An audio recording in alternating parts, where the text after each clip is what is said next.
내 마음 그리스도의 집이라는 책이 있습니다. 이 책 내용은요, 마음 안을 방으로 표현했는데요. 안방, 거실, 주방, 오락실, 침실, 작업실, 벽장 등 저자가 미국인이라서 그런지 방이 으리으리했습니다. 제가 살고 있는 집과는 비교가 되지만 이런 각 방을 예수님과 함께 거니는 것입니다.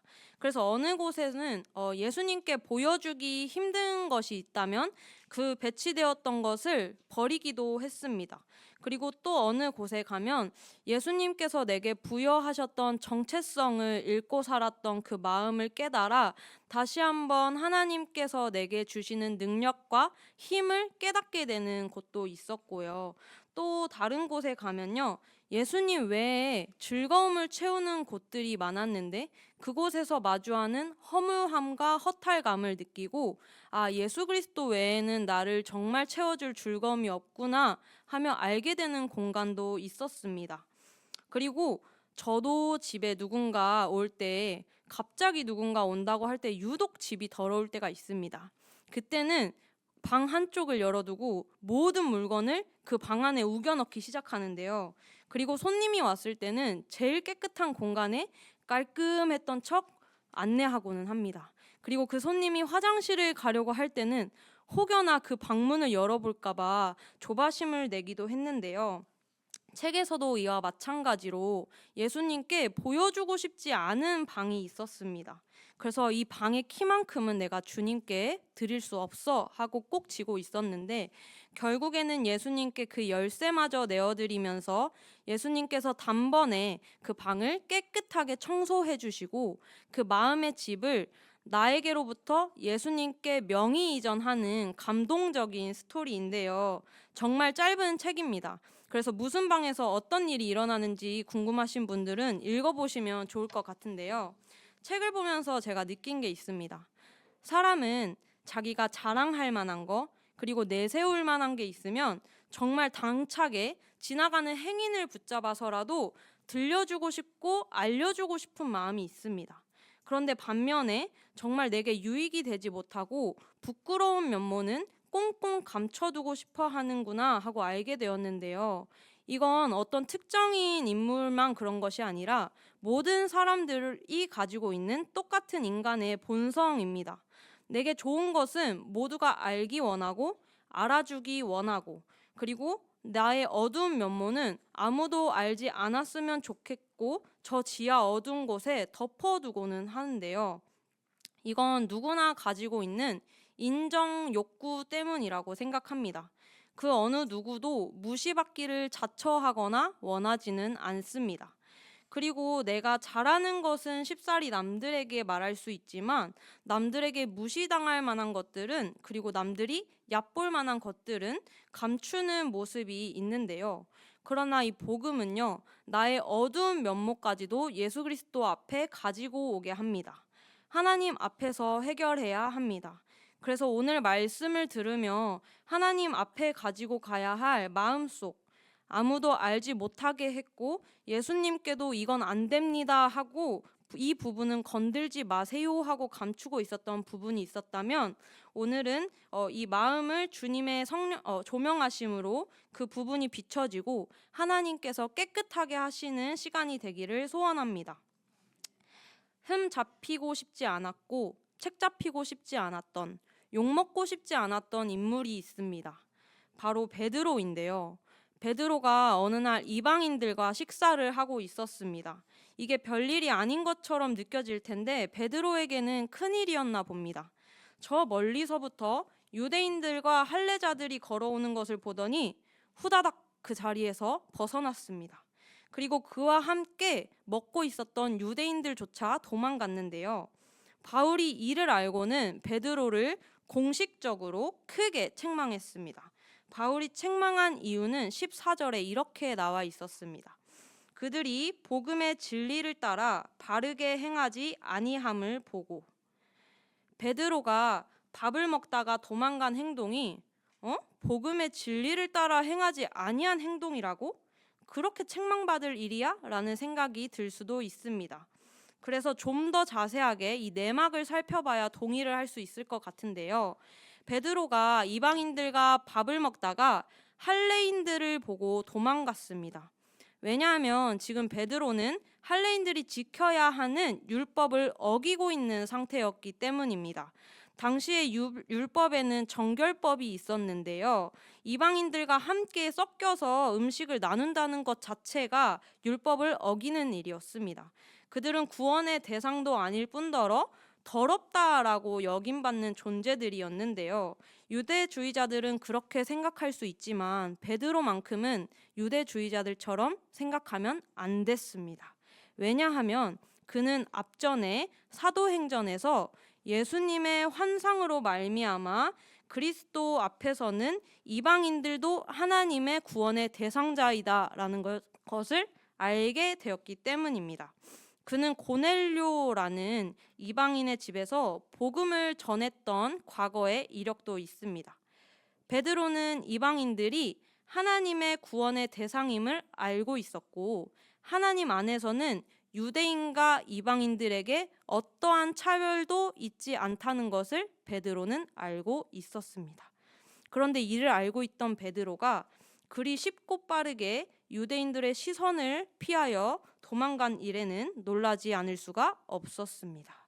이 베드로의 행동은 결국 유대인과 이방인은 사실 정말 차이가 있는, 해결할 수 없는 차이가 있는 존재들이다라는 것을 보여준 것과 다름없기 때문입니다.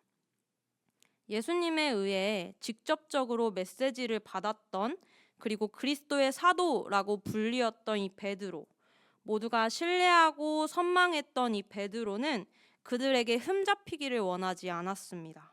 나 사도 베드로야 하는 이 명성에 스크래치가 나기를 원하지 않았습니다. 욕먹고 싶지 않았고 그들의 기준에 이방인과 함께한 실패자라고 낙인 찍히고 싶지 않았습니다. 이 베드로의 마음속 동기로부터 시작한 이 행동, 이방인들을 뒤로하고 간 이 일은 결국 이방인들은 무가치한 존재다, 그리고 부끄러운 존재다라는 것을 시인하는 것이었습니다. 예를 들어서 제가 예수님을 믿는다 하고 또 우리 아이들의 선생이다 하는 이 전도사의 직을 가지고 있는데 길에 걸어가는 폐지 줍는 할머니 할아버지들 혹은 노숙자들이 제게 다가오는 것을 불편해하고 내게 오지 않았으면 좋겠어 라고 생각한다든가 아니면 다른 사람에게 갔으면 좋겠다 라고 생각하는, 이들은 구원의 대상에서 빗나간 존재처럼 여기는 것과 같은 행동을 지금 하고 있는 것인데요. 이와 같은 베드로의 행위에 대해서 바울은 이렇게 말합니다. 같이 2장 16절을 읽어보도록 하겠습니다. 시작. 사람이 의롭게 되는 것은 율법의 행위로 말미암이 아니요 오직 예수 그리스도를 믿음으로 말미암은 줄 알므로 우리도 그리스도 예수를 믿나니 이는 우리가 율법의 행위로서가 아니고 그리스도를 믿음으로써 의롭다함을 얻으려 함이라. 율법의 행위로서는 의롭다함을 얻을 육체가 없느니라. 아멘. 사람이 의롭게 되는 것, 다른 이들이 너를 옳다 여기고 좋다 여기고 의롭다 여기는 것의 주체가 율법의 행위에 있지 않다는 것, 그리고 그것은 오직 예수 그리스도를 믿는 믿음으로만 말미암는다라는 것을 바울은 말하고 있습니다. 오늘 이 말씀이 우리의 마음 가운데도 콱 낙인 박히기를 소원합니다.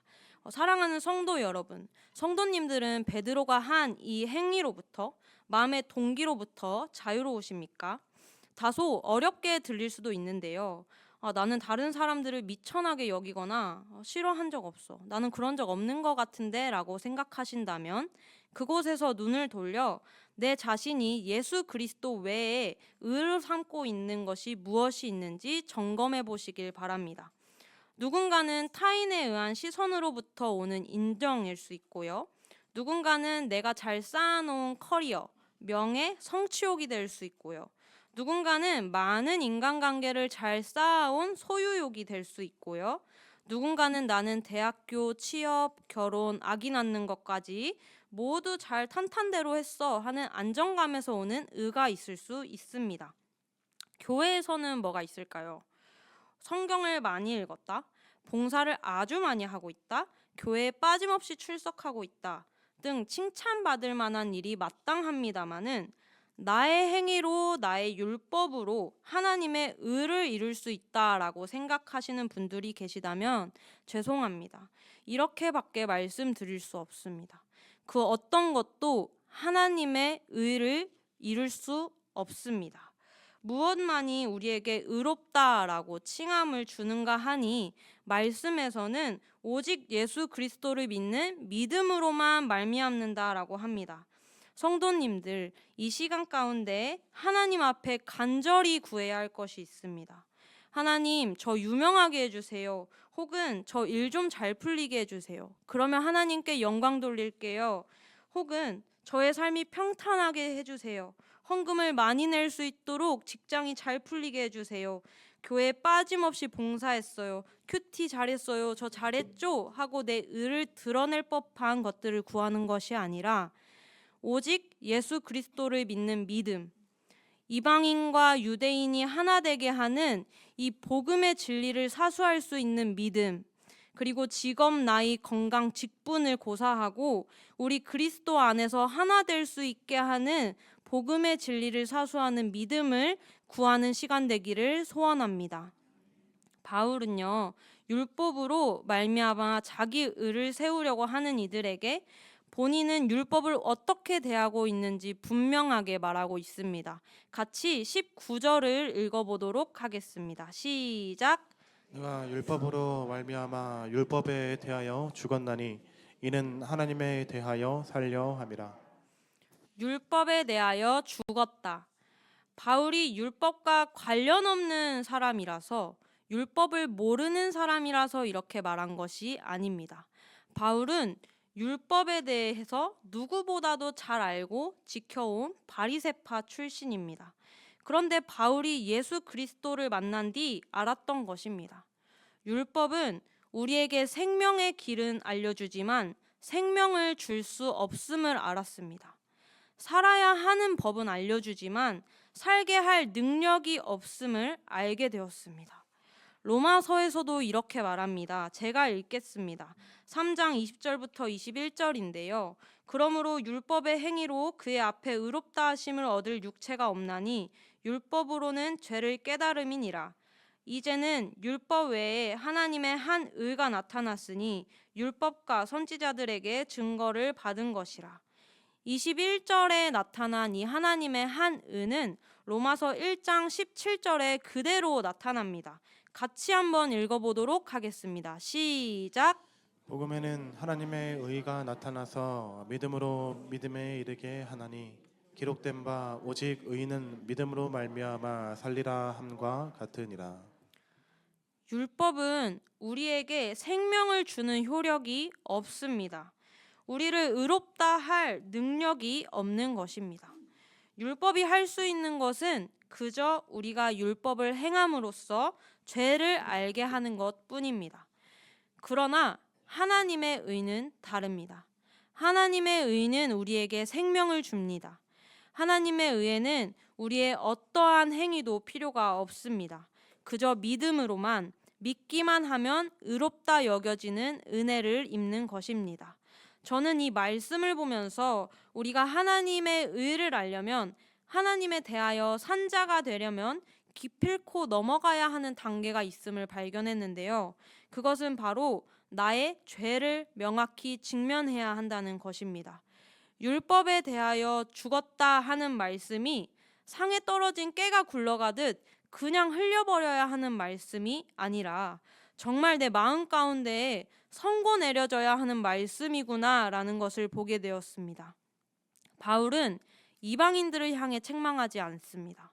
유대인들을 향해 책망합니다. 율법을 지키는 이들을 책망하는데 그 속을 들여다보면 결국 율법을 지킨다고 하지만 지키지 못하는 그들의 위선에 대하여, 이방인들을 향해 더럽다고 손가락질하지만 정말 우리는 하나님의 말씀을, 그 율법을 다 지키고 있어 라고 하지만 회칠한 무덤처럼 겉은 멀쩡하게 해놓고 그들이 말하는 더럽다고 하는 이방인들과 같이 살고 있는 유대인들의 썩은 마음을 향하여 책망합니다.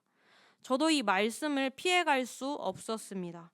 죄된 나의 실상을 보지 못하면 그 다음 하나님의 영광에 발을 디딜 수 없었기 때문입니다. 이방인들은 자신의 죄를 깨닫는데 정말 빠릅니다. 왜냐하면 명백한 잘못의 열매가 항상 눈에 드러났고 회개할 만한 일들을 저질렀기 때문입니다. 그런데 유대인들은 교묘합니다. 율법 열심히 지켰어요. 저 금식했어요. 헌금했어요. 회개했어요. 설교 앞에서 들었어요. 겉으로 보면 잘못이 드러나지 않습니다. 그런데 하나님은 그들의 행위를 보시며 말씀하십니다. 독사의 자식들아, 그들은 행위는 있지만 하나님을 사랑하는 마음이 없었습니다. 그들이 지켜나가야 할 율법의 체크리스트만 지어나가는 데에 열심히 있었습니다. 교회 열심히 다녔어요. 저 하라는 거 다 했어요. 교회 떠난 적이 없어요. 봉사했어요.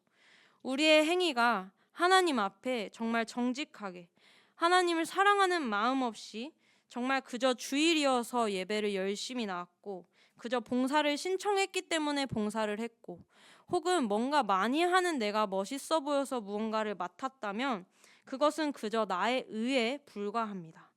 나는 교회에서 어떠한 마음으로 그리고 나의 삶에선 어떠한 그리스도의 마음으로 걸어가고 있는지 점검해 봐야 합니다.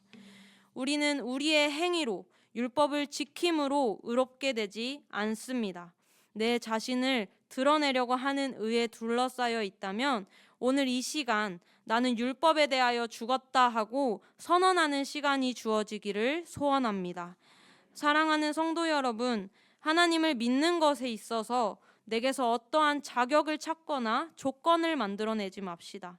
그 모든 것들은 하나님 앞에 의롭다라고 칭함받을 것들이 없습니다. 그저 예수 그리스도를 믿기만 하면 우리 모두 그 앞에 의롭다 칭함을 받을 수 있습니다. 그러니 모두 예수 그리스도가 덧입혀 주실 의를 기대하며 율법, 내 가치에 대해 죽은 자로 그리고 하나님에 대하여 산 자로 서는 시간 되기를 소원합니다. 이제 그래서 어떻게 해결할 수 있을지 하나님께서는 그 다음 스텝 또한 예비해 두셨는데요. 같이 20절을 읽어보도록 하겠습니다. 시작. 내가 그리스도와 함께 십자가에 못 박혔나니 그런즉 이제는 내가 사는 것이 아니요 오직 내 안에 그리스도께서 사시는 것이라. 이제 내가 육체 가운데 사는 것은 나를 사랑하사 나를 위하여 자기 자신을 버리신 하나님의 아들을 믿는 믿음 안에서 사는 것이라. 이 말씀은 훈련하실 때 많이들 암송하셨던 말씀으로 익히 가까운 말씀이라 생각합니다. 저희 어머니도 이 말씀을 정말 머리부터 발끝까지 새기듯 항상 읊조리고 다니셔서 어느 날은 제 귀에 이 말씀이 딱지가 얹을 정도로 힘들었던 적이 있었는데요. 그러나 정말 지금 다시 생각해 보니 이 말씀에 담긴 하나님의 뜻을 제가 일평생 살아가면서 다 이해할 수 있을까 싶을 정도로 깊고 넓은 뜻을 갖고 있는 것 같습니다. 내가 그리스도와 함께 십자가에 못 박혔다. 바울은 이 말씀을 선포함으로 율법에 대하여 죽었다는 것을 다시 한번 선언합니다. 그리스도의 죽음으로 말미암아 더 이상 율법이 본인에게 그리고 그리스도를 믿는 자들에게 유대인이나 이방인들에게 지배력을 행할 수 없음을 선포합니다. 그리고 말합니다. 이제는 내가 사는 것이 아니요 오직 내 안에 그리스도께서 사시는 것이라. 내가 사는 것이 아니요 내 안에 그리스도께서 사신다는 것이 무슨 말씀일까요? 이제 내가 율법을 지키며 살았던 나의 과거, 부끄럽고 흠이었던 나의 의를 위해 달려왔던 그 옛사람을 버리고 이제는 예수 그리스도를 믿는 믿음으로 예수 그리스도를 의지하며 그 의로 살아간다는 말씀입니다. 바울은 로마서에서도 같은 이야기를 합니다. 6장 6절입니다. 제가 읽겠습니다. 우리가 알거니와 우리의 옛사람이 예수와 함께 십자가에 못 박힌 것은 죄의 몸이 죽어 다시는 우리가 죄에게 종노릇하지 아니하려 함이니. 자아 중심적인 삶, 일평생 죄의 종노릇하며 살아야 했던 우리의 삶이 이 죄의 몸이 예수 그리스도와 함께 십자가에 못 박혀 죽고 그리고 예수 그리스도와 다시 같이 살아서 그리스도의 중심으로 그리스도의 종으로 사는 삶을 고백합니다. 예수 그리스도를 몰랐더라면 일평생 죄로부터 벗어나지도 못하고 죄의 종으로 매여 육신의 삶만 연명하며 살았을 것이 바로 우리의 인생입니다. 그러나 우리에게 하나님께서 나의 의만 위에 살아가게 하지 않으시고 율법으로만 달려가게 두지 않으시고 나의 의, 나를 채우려고 하는 정욕으로부터 죽고 예수 그리스도의 의, 하나님의 의, 믿음으로만 살아가게 다음 스텝을 마련했습니다. 이 싸움은 우리가 하는 싸움이 아닙니다. 그저 나의 옛사람이 예수 그리스도와 십자가에서 죽고 예수 그리스도와 내가 다시 산다는 것을 믿기만 한다면 이제는 내가 사는 것이 아니라 내 안에 그리스도께서 사신다라는 것을 선포하는 것입니다. 이것은 어떤 이뤄지지 않을 것을 이뤄져라 하는 주문이 아닙니다. 예수 그리스도를 믿기만 하면 예수 그리스도가 내 안에 사실 수도 있고 아닐 수도 있고 혹은 예수 그리스도가 사실이라는 것을 내가 믿습니다 하는 이야기가 아닙니다. 예수 그리스도께서 분명히 내 안에 사신다라고 완료형으로 말씀하셨습니다. 예수 그리스도께서 내 안에 사시는 것이라. 우리는 그 예수 그리스도를 믿기만 하면 됩니다. 믿기만 하면 그 다음은 우리 주님이 내 안에 거하시며 우리를 인도해 가실 것입니다. 사랑하는 성도 여러분, 우리의 마음속 방 안에는 참 많은 것들이 있습니다. 저만 해도 음란, 시기, 미움, 탐심 등 예수님하고 내 방을 같이 거닐 수 있을까 싶은 것들이 너무나도 많습니다. 가끔은 이런 생각도 합니다. 이런 내가 하나님 앞에 설 수 있나? 하나님이 정말 이런 나도 받아주실 수 있나? 이제는 나를 저버리지 않을까? 이번만큼은 실망하셨지 않았을까? 그러다가 이 말씀에 제 눈이 머물렀습니다. 로마서 5장 8절인데요. 같이 한번 읽어보도록 하겠습니다. 시작.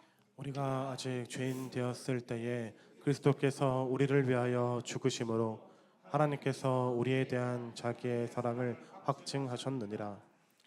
우리 하나님께서는요, 제가 얼마나 더럽고 추악한 자인지 알면서도 다시 죄에서 넘어지고 쓰러지고 나뒹굴 걸 알면서도 나를 위하여 십자가에서 죽으셨습니다. 내가 완벽할 때가 아니라 내가 사랑받을 만한 자격이 있을 때가 아니라 죄인 되었을 때 나를 위하여 죽으셨습니다. 동일합니다. 오늘 여기 계신 곁에 있는 교회 성도님들을 위해서 예수 믿는 모든 자들을 위해서 죄인됨을 알고도 예수 그리스도께서 십자가에서 죽으셨습니다. 이제 우리 차례입니다. 오늘 말씀처럼 내가 그리스도와 함께 십자가에 못 박혔나니 정말 2000년 전에 그리스도께서 죽으셨던 그 날이 정말 내가 그때 같이 십자가에서 못 박히고 나의 의, 정욕, 탐심을 주님 앞에 버려두고 다시 한번 믿음에서 믿음으로 이 여정을 우리가 걸어가야 할 차례입니다. 오늘 함께 기도하며 예수님과 나의 마음속 방안을 청소하시길 바랍니다. 주님, 여기 계시기에 좀 더러웠죠? 이거 버릴게요. 주님, 이거 주님 영광 가리웠었죠? 이거 버릴게요. 주님, 이거 제가 몰랐는데 이거 믿음 아니었네요. 버릴게요. 하고 내 안에 그리스도가 사시도록 오늘 십자가에 나를 버려두고 예수 그리스도를 내 마음에 두어 사시는 결단의 밤 되시기를 간절히 소원합니다.